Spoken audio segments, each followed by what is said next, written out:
everybody, and welcome back to Mindful SMP. Got a whole bunch of fun stuff to show you. I've done a little bit of work around here. You can see I've got a upside down sheep, and then on this side over here, upside down sheep, and I've got a color changing sheep, just to make things a little bit more fun. In the middle here, I set up a token booth. And I had asked you guys last week whether I should put the token booth outside or inside. I realized that once people are inside, they might want more tokens, and so I'm going to put a couple of booths inside. They'll come up here, get their tokens, and all of that. Around back of the token booth, it says here, employees only, and if we go inside here, we can replenish our tokens, and when we go underneath, we now have access to all of the tokens. So people will deposit tokens, and we can collect them here. We're going to do two things today. The first one is we're going to add the last game to our Carnival. And the other thing I'm going to do is explain what this big, tall thing is here. But first things first. Mindful SMP is sponsored by MC Pro Hosting. If you want to play on a server with friends, you can save 20% by using the code MINDFUL at checkout. We're going to build a game in this space here, and it is something I sort of just came up with. I had some ideas for a game, and they didn't really work out, and it ended up evolving into something kind of weird, kind of goofy. So I'll show you how to build it, explain how to play it, and you guys will let me know what you think. So it's going to start here with an item filter, just like we've done on the other games. And that way people can place a token inside and start the game.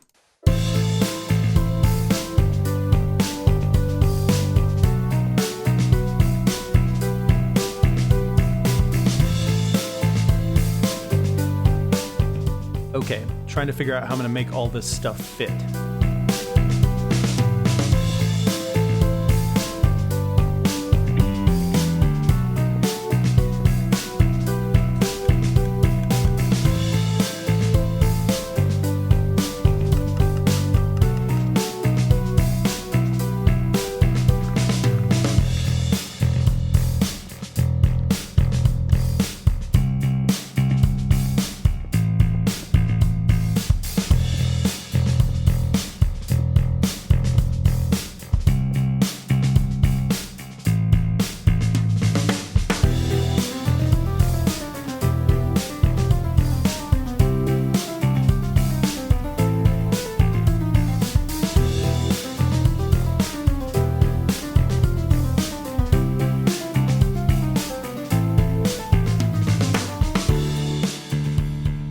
Chicken game. There's one more thing that we need for this game, and we are going to build a little tiny farm inside of our water tower. A little way up there.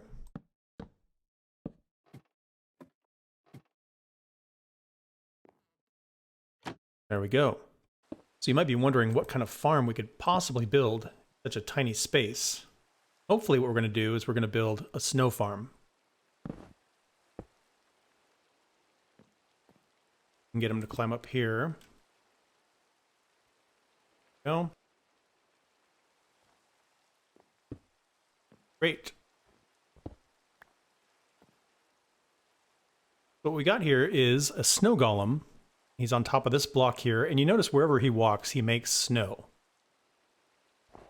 If I dig up that snow, we get snowballs. If I dig this little space right underneath them, we get lots of snowballs. So while I was researching games, I found one where you would lob an arrow really high into the air, and then it would go down this little tube and hit a pressure plate at the bottom, and then the player would win. But we already have the archery game, and I didn't want the game to be too similar.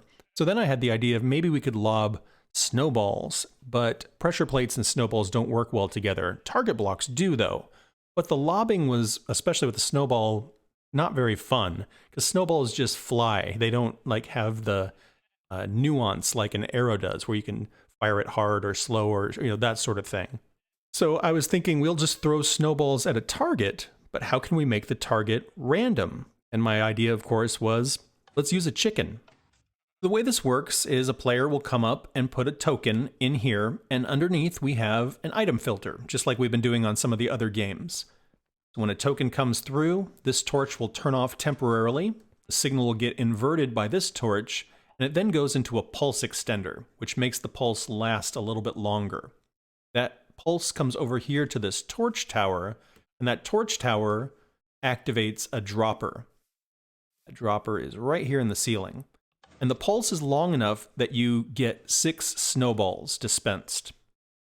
Then you can take your snowballs and try to hit the target, or you can throw the snowball at the chicken, and the chicken exposes the target when he steps on one of these pressure plates.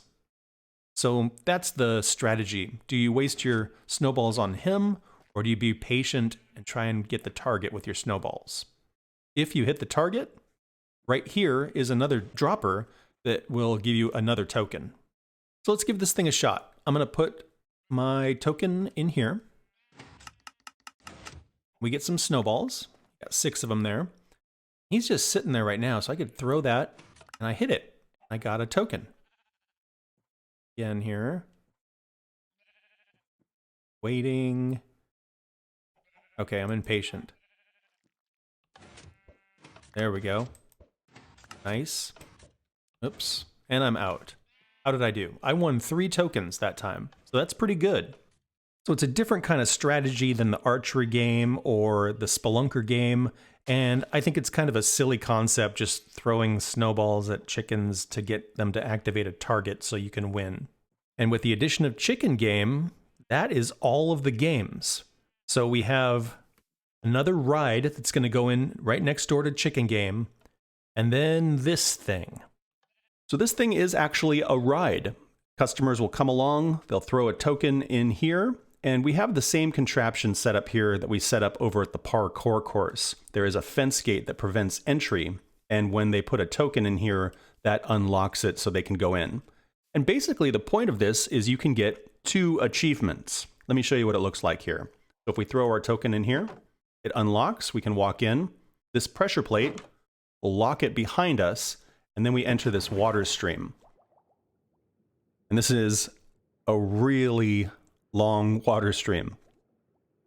Because we're in a bubble column, we're not going to suffocate or drown, which is nice. But this goes all the way up to the new build limit, the new world height, which is 320 blocks. There we go, we made it. So what's going to happen is we're going to get a villager up here. And when you trade with a villager at the world height, you get a achievement called Star Trader.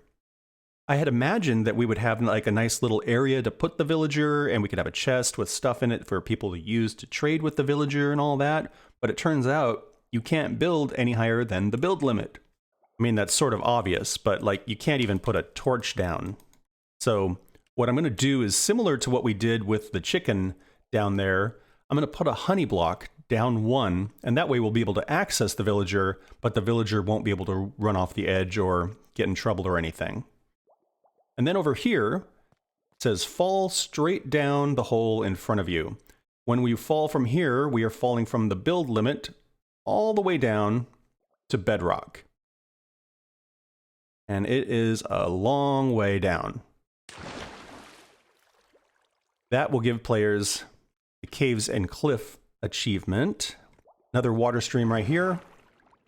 And this will take us back up to the carnival. Just like that. So we're missing one obvious thing, and that's the villager. So what we're going to do is we're going to run over to our base. We're going to grab a villager, bring him over here, get him all the way up to the tippy top, and then set it up so that players can trade with him. We have an extra villager down here. There he is. I might be able to get this guy all the way there without too much fuss. Let's see how this goes here.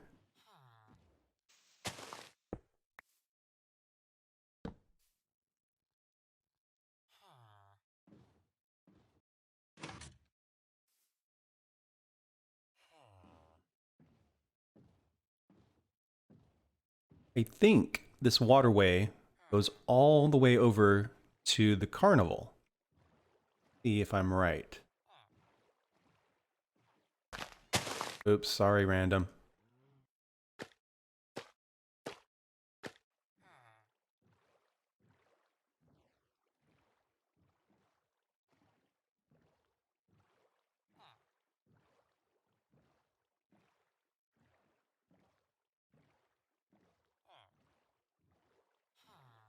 does. That's amazing. Now the trick is get this guy all the way over there. So I think what we're going to try and do here is go through the back of it. All right, let's see how this goes. Up you go, sir.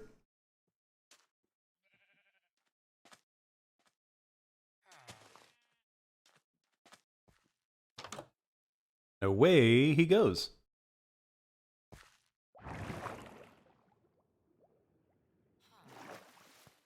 Hello there, I'm glad to see you.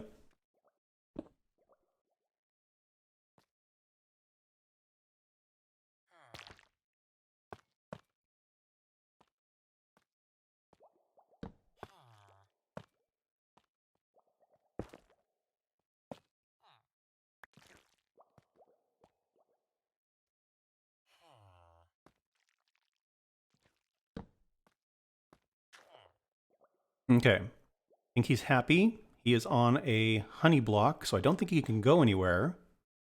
Put a chest right here, and this is where people will be able to grab items to trade with this guy. And right now, he doesn't have any trades. He's got carrots and potatoes. I want to get him to the point where the players can just grab an emerald and trade with him. So we're going to do a trade real quick. There we got it. The Star Trader advancement. Nice.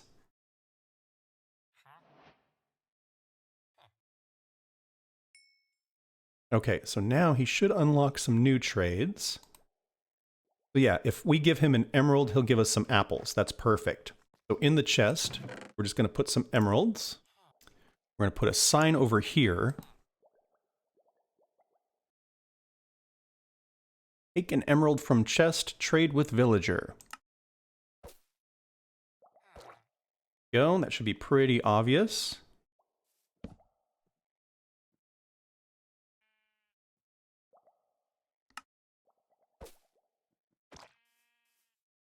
So that ride is finished. That is awesome. And then we finished the last game. So next week we're going to put the final ride in, and then we can open the carnival. Super cool. Very exciting stuff. I've been working on some of the paths, some of the lighting. It's starting to look really, really good. A few of the other Mindful members have been poking over here occasionally, checking out the progress and all that. So I think people are real excited and everybody's going to have a really good time. And that's where I'm going to wrap this one up. Thank you guys so much for watching. I hope you had fun. Please like and subscribe if you want to follow along on the adventure, and I hope to see you guys in the next one. Bye-bye.